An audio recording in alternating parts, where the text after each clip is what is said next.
एक व्यक्ती जो की आपल्या आई-वडिलांसोबत राहत होता. काही काळानंतर त्या व्यक्तीचं लग्न होतं आणि लग्न झाल्यानंतर त्याची पत्नी जेव्हा त्याच्या आयुष्यात येते, तेव्हा तो त्याच्या आई-वडिलांपासून वेगळं दुसऱ्या ठिकाणी जाऊन राहू लागतो. मात्र त्या ठिकाणी त्याचे बेवडे मित्र त्याच्या घरी येऊ लागतात. आणि याच दरम्यान त्या व्यक्तीच्या घरामध्ये जे काही सुरू होतं, ते जेव्हा आपण ऐकाल, तेव्हा आपण देखील हादरून जाल. आपण विचार करण्यास मजबूर होऊन जाल, की असं देखील होऊ शकतं का? काय आहे संपूर्ण घटनाक्रम? पूर्ण घटना मी आपणास सांगणार आहे. त्यामुळे व्हिडिओला शेवटपर्यंत नक्की बघा.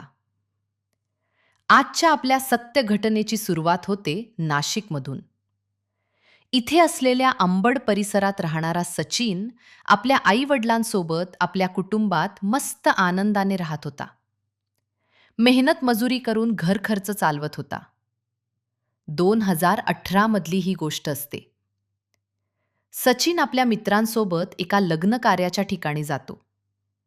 त्या ठिकाणी लग्न हे 4-4 दिवस चालत असतात. मित्रांसमवेत लग्नाच्या ठिकाणी गेल्यानंतर सचिनला एक मुलगी दिसते. ती मुलगी दिसायला खूप सुंदर असते आणि ती मुलगी सचिनसोबत इशाऱ्यांमध्ये बोलत असते. सचिनलाही ती मुलगी खूप आवडते आणि सचिन तिच्यावर डोरे टाकू लागतो. 2 दिवसानंतर सचिन हिम्मत करून त्याचा मोबाईल नंबर त्या मुलीला लिहून देतो. ती मुलगी मोबाईल नंबर घेते, मात्र सचिनला काहीच बोलत नाही. सचिनला वाटतं की या मुलीने फक्त नंबर घेतला, मात्र ही मला कॉल करणार नाही. मात्र 4 दिवसानंतर जेव्हा सचिन आपल्या गावी निघून जातो, त्यानंतर सचिनच्या मोबाईलवर एक कॉल येतो. जेव्हा सचिन विचारतो की आपण कोण बोलत आहात, तेव्हा तिकडून ती मुलगी म्हणते की मी तीच मुलगी बोलत आहे, ज्या मुलीला तुम्ही नंबर दिला होता. आणि अशा प्रकारे सचिन खूप खुश होतो आणि ललिता नावाची ती मुलगी देखील सचिनसोबत तासनतास फोनवर बोलू लागते. आता बोलता बोलता दोघांमध्ये घट्ट मैत्री होते आणि मैत्रीचं रूपांतर प्रेमात होतं. आता ललिता नावाच्या त्या मुलीला जेव्हा वाटायचं, तेव्हा ती सचिनला बोलावून घ्यायची आणि सचिनही तिच्या प्रेमात पूर्णपणे वेडा झालेला होता. तो कधीही तिला भेटण्यासाठी वाटेल तिथे जायचा. घरच्यांपासून चोरून लपून हे दोघेही भेटू लागले होते आणि एकमेकांचा घाम सुद्धा काढू लागले होते. दोघांनीही एकमेकांना स्वतःला पूर्णपणे सोपवून दिले होते. दोघांनी विचार केला होता की आता जगायचं तर सोबत आणि मरायचं सुद्धा सोबतच. एकमेकांसोबत राहण्याचे वचन घेतले होते आणि लग्न करण्याचं स्वप्न बघू लागले होते. दोघांनी ठरवलं होतं की आपण लग्न करूया. तेव्हा सचिन ललिताला म्हणत होता की तुझ्या घरच्यांना बोलून बघ, आपण लग्न करू. सचिनचं ऐकून ललिता त्या मुलाबद्दल तिच्या घरच्यांना सांगते. लग्नाबद्दल बोलते. मात्र तिचे घरचे हे ऐकत नाहीत. आणि ललिता सचिनला सांगते की तुझ्या घरी शेती वगैरे जास्त नाहीये आणि तुझं राहायचं घर देखील ठीक नाहीये. त्यामुळे माझे घरचे इथे लग्न करण्यास मनाई करत आहेत. मात्र सचिन म्हणतो की काय फरक पडतो? जर तू माझ्यावर खरं प्रेम केलं असेल, तर तू नक्की लग्नाला होकार देशील. घरच्यांशी आपल्याला काही घेणं-देणं नाही. तू माझ्यावर प्रेम करतेस, मी तुझ्यावर प्रेम करतो. दोघेही लग्न करू. जरी माझ्याकडे काही नाहीये, तरी आपण मेहनत मजुरी करून चांगलं घर बांधू आणि सुखाचा संसार करू. आता ललिता देखील सचिनवर प्रेम करत होती आणि सचिनच्या गोष्टींवर ती विश्वास ठेवू लागली. तिने देखील हे स्वीकार केलं की सचिनसोबत लग्न करायचं. मेहनत मजुरी करायची आणि दोघांनीही प्रेमानं राहायचं. ललिता पुन्हा एकदा तिच्या घरच्यांना कन्व्हिन्स करू लागते. मात्र घरच्यांचा या गोष्टीला स्पष्ट नकार असतो. या ठिकाणी लग्न करण्यास त्यांचा स्पष्ट नकार असतो. शेवटी सचिन म्हणतो की आपल्याला आता पळून गेल्याशिवाय पर्याय नाही. शेवटी 2019 मध्ये ललिता आणि सचिन दोघेही पळून जातात आणि एका ठिकाणी लव्ह मॅरेज करून घेतात. लव्ह मॅरेज केल्यानंतर घरच्यांचा या गोष्टीला विरोध होता. त्यामुळे सचिन आणि ललिता हे दुसऱ्या ठिकाणी राहू लागतात. लग्न झाल्यानंतर काही दिवस ते दुसरीकडे राहतात. त्यानंतर सचिन त्याच्या पत्नी ललिताला त्याच्या स्वतःच्या घरी घेऊन येतो. त्याच्या आईवडिलांसोबत तो आपल्या पत्नीसोबत राहू लागतो. सचिन दिवसभर मेहनत मजुरी करायचा, संध्याकाळी घरी यायचा आणि त्याच्या पत्नीसोबत प्रेमानं राहायचा. त्याच्या कुटुंबासोबत देखील प्रेमानं राहत होता. सुरुवातीचे हे दिवस असेच सुरू होते आणि बघता बघता सचिन आणि ललिताला एक मुलगा झाला. हळूहळू त्यांना दुसराही मुलगा झाला. तोपर्यंत सचिन ठीकठाक होता. नियमितपणे कामावर जायचा, तिथे काम करायचा, घरी यायचा आणि त्याची पत्नी ललितासोबत व्यवस्थित राहत होता. मात्र आता सचिन आणि ललिताच्या लग्नाला 3-4 वर्ष होऊन गेली होती. आता सचिन जो होता तो त्याच्या मित्रांसोबत मेहनत मजुरी करायला गेल्यानंतर त्या ठिकाणी दारू पिऊ लागला होता. त्याच्या मित्रांनी त्याला दारूची सवय लावली होती. थोडं थोडं करता करता सचिन आता दारूच्या आहारी गेला होता आणि तो त्या ठिकाणी नियमित दारू पिऊ लागला होता. हळूहळू याच दारूचं प्रमाण इतकं वाढत गेलं की सचिनला दारू पिल्याशिवाय आता काहीही सुचत नव्हतं. शेवटी सचिन दिवसभर मेहनत मजुरी करायचा, 400 रुपये रोज कमवायचा आणि त्यातील 200 रुपये दारूमध्ये घालवायचा. बाकीचे 200 रुपये घरी द्यायचा. त्याच्यामुळे सचिनचे आईवडील त्याला म्हणत होते की तू दारू सोडून दे. दारू तुझ्या तब्येतीसाठी चांगली नाही आणि जर तुला दारूची सवय लागली तर तू घर खर्च कसा चालवणार? मात्र काही केल्या सचिन सुधारायचं नाव घेत नव्हता. तो आईवडिलांचं ऐकत नव्हता. या दरम्यान सचिनची पत्नी ललिता देखील त्याला समजावून सांगत होती. तू खूप चांगला आहेस, माझ्यावर प्रेम करतोस, सर्व गोष्टी ठीक आहेत. तू फक्त दारू सोडून दे. मात्र सचिनची दारू काही केल्या सुटत नव्हती. आता शेवटी सचिनचे जे आईवडील होते ते त्रस्त झाले होते आणि त्यांनी एक निर्णय घेतला होता. सचिनचे आईवडील ललिताला म्हणत होते की तुमची ही मुलं वगैरे आम्ही सांभाळू शकत नाही. तुझा पती बेवडा झाला आहे, दारूमध्ये पैसे उडवतो, घरी पैसे देत नाही. त्यामुळे तुम्ही आता आमच्यासोबत राहू नका. तुम्ही तुमच्या पद्धतीने कुठेही राहा. आणि या गोष्टीनंतर सचिन आपली 2 मुलं आणि पत्नी ललितासोबत बाजूला जाऊन राहू लागला होता.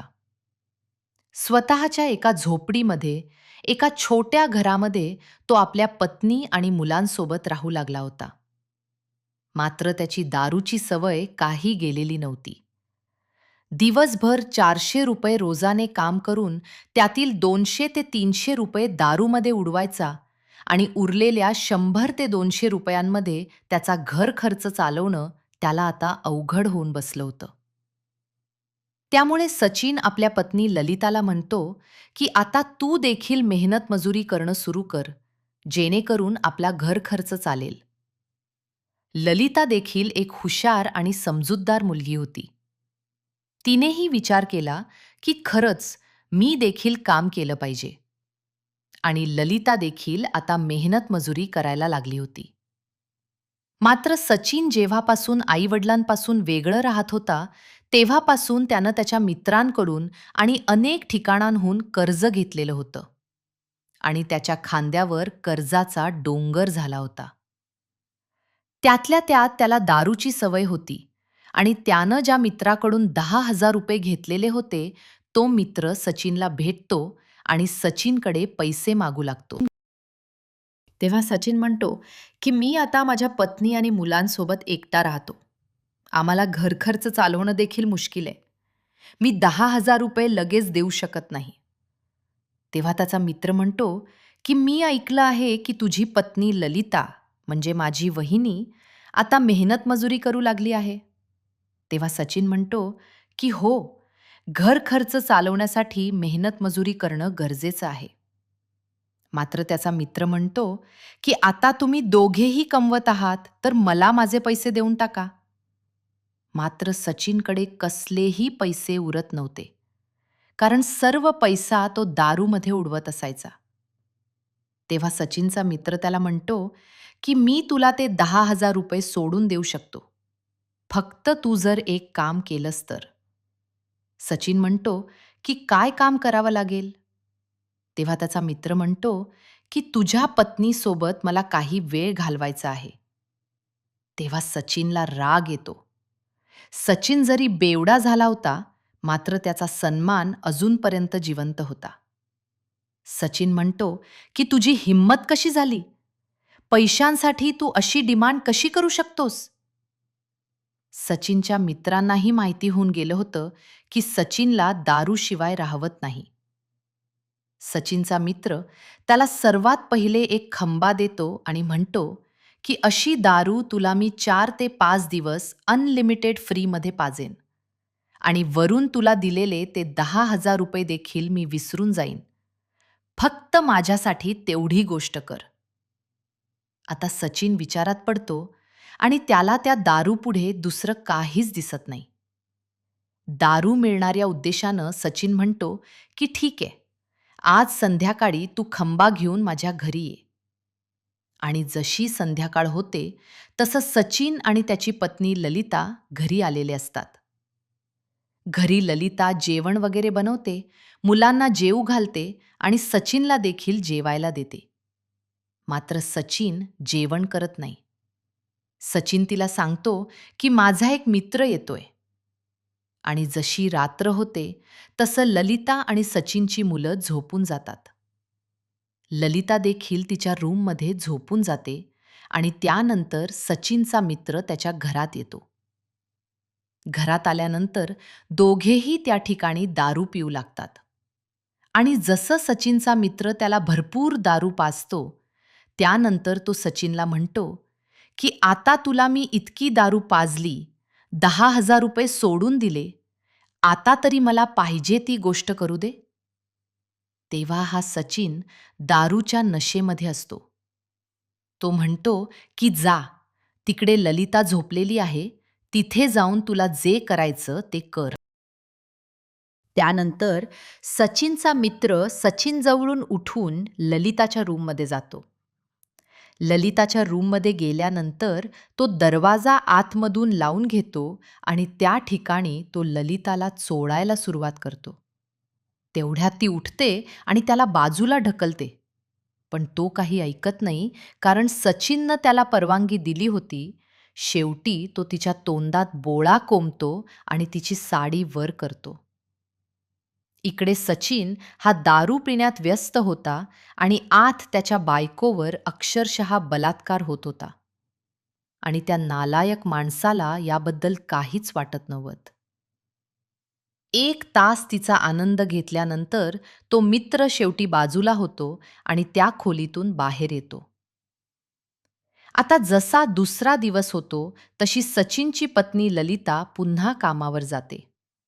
सचिनही कामावर जातो आणि याआधी सचिनच्या मित्रानं सचिनची पत्नी ललितासोबत जे संबंध बनवले होते, त्या गोष्टीची चर्चा सचिनचा मित्र त्याच्या इतर मित्रांमध्ये करतो. तो त्याच्या मित्रांना म्हणतो, की सचिनची पत्नी ललितासोबत जर संबंध बनवायचे असतील, तर फक्त सचिनला फ्रीमध्ये दारू पाजायची. सचिनला काहीही हरकत नाही. आता त्याच्या मित्रांनाही सचिनबद्दल ही गोष्ट कळाली होती आणि त्याचे मित्रही आता सचिनला गुपचूप भेटू लागले होते. आणि त्याला म्हणू लागले होते, की "आमच्याकडून तुला 5 दिवस दारू फ्री आहे.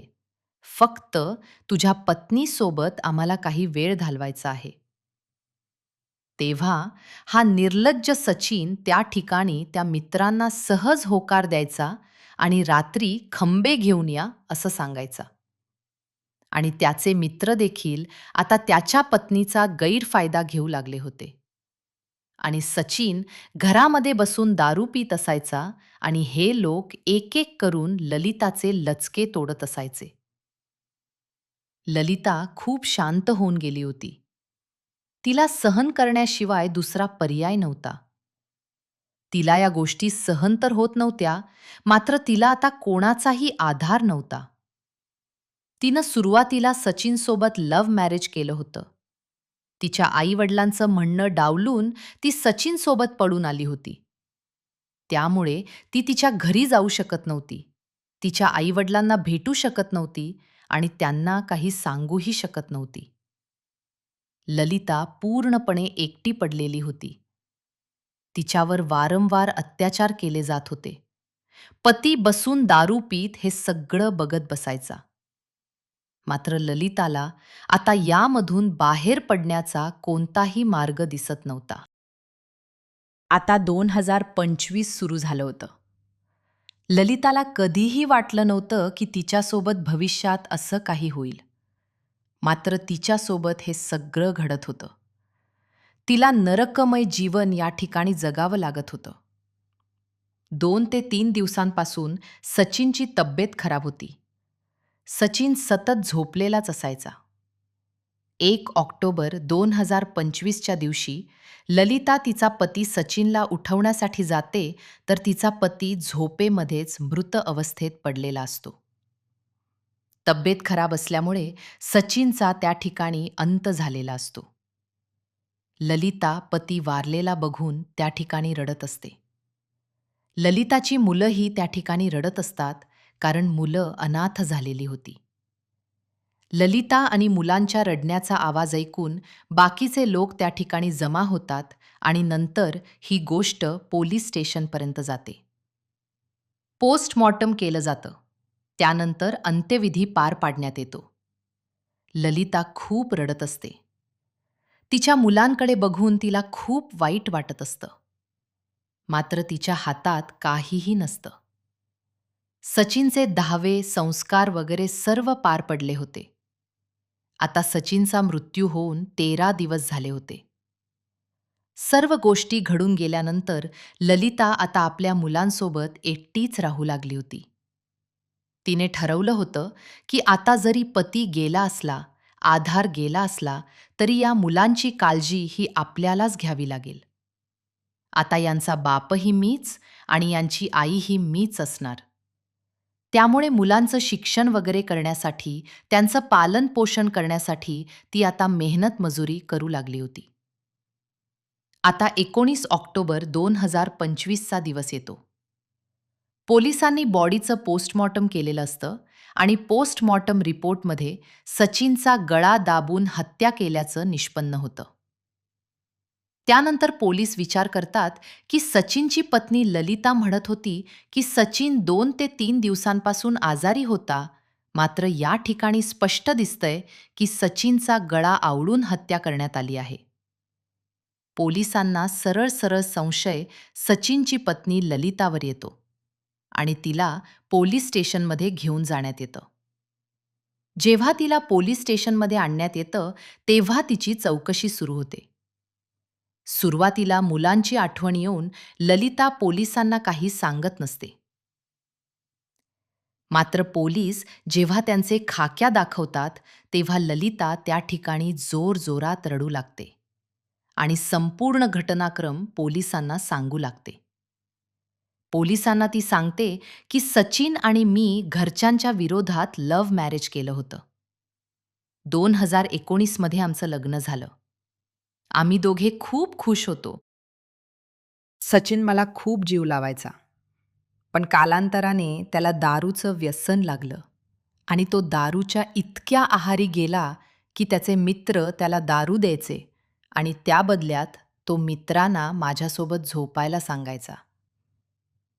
अनेक महिन्यांपासून मी हे नरकमय जीवन जगत होते.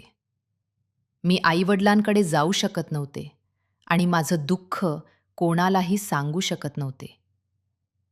जेव्हा सचिनला वाटायचं की आज दारू नाहीये, तेव्हा तो त्याच्या मित्रांना कॉल करायचा, दारू घेऊन या आणि संबंध बनवा, असं सांगायचा. त्यामुळे ललिता पूर्णपणे त्रस्त झाली होती. ललिता विचार करत होती की आता हद्दच पार झाली आहे. या गोष्टीमुळे ललितानं हा भयंकर निर्णय घेतला होता. 18 ऑक्टोबर 2025 रोजी सचिन नशेमध्ये असताना ललिता जणू काही एक रणरागिणी बनली होती. तिने आपल्या एका स्कार्फने सचिनचा गळा आवळला होता आणि त्याची हत्या करून टाकली होती. दुसऱ्या दिवशी सकाळी तो उठत नाही म्हणून ती रडत होती. आणि आजारपणामुळे सचिनचा मृत्यू झाला असं लोकांना सांगत होती. मात्र तरी देखील ललिताने कायदा हातात घेतला होता. तिने पतीची निर्दयपणे हत्या केली होती. त्यामुळे तिच्या विरुद्ध गंभीर कलमे दाखल करण्यात आली आणि आता तिला तिच्या कर्मानुसार जी काही शिक्षा व्हायची ती होणारच होती. मात्र सचिनच्या या नीच वृत्तीमुळे त्याच्या पत्नीला शिक्षा भोगावी लागली आणि त्याची मुलं आता उघड्यावर पडली. मित्रांनो, ललितानं आपला पती सचिनसोबत जे केलं ते योग्य होतं की अयोग्य होतं? सचिनच्या हत्येबद्दल ललिताला शिक्षा व्हायला पाहिजे की नाही व्हायला पाहिजे? आपले मत कमेंट सेक्शनमध्ये मांडायला अजिबात विसरू नका. आणि अशाच सत्य घटना व क्राईम स्टोरी नेहमी बघत राहण्यासाठी चॅनलला सबस्क्राईब करा. धन्यवाद.